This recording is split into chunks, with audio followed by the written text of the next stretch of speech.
This is Local 3 News at 6. A frightening moment was caught on video at Chicago's Midway Airport. A Southwest Airlines pilot aborted his landing and climbed dramatically to avoid a private jet that had crossed the runway as the Southwest plane was preparing to land. The private plane, operated by FlexJet, is said to have entered the runway without authorization. The Southwest pilot made a safe landing the second time around. FlightAware showed the private plane was headed to McGee-Tyson Airport in Knoxville. The FAA is investigating. Incidents like this one and several other high-profile aviation accidents this year are causing people to have a bit more anxiety when it comes to air travel. It's understandable, and Leah Bowling says there are some actions you can take to manage your own travel anxiety. Since the start of the year, there have been several aircraft accidents involving U.S. air carriers. The statistics still show that it is safer to fly than drive. So hopefully that can give people some comfort. But I also think having some coping skills for flying might be necessary right now.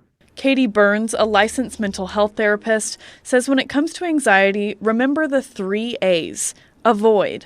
That means right now maybe you don't have to fly. That's okay if you want to take a break from it.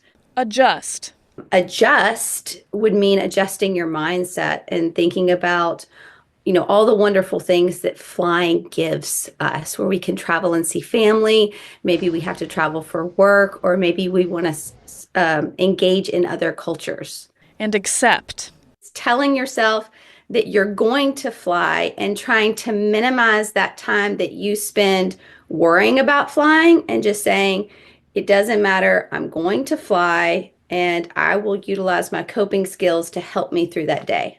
When on the plane, Burns recommends doing breathing and mindfulness practices, listening to an audiobook, and recognizing what's in your control. Re-engage into the safety practices that airlines have for us. Remind yourself of the ways that they are trying to keep us safe when flying. She added that it's important for parents to model security so that fear isn't shared with children who aren't as experienced flyers. If the parents are ramped up getting on the plane, they are then going to share their fear with their children who would have less coping skills for dealing with flying anxiety. I'm Leah Bowling, Local 3 News.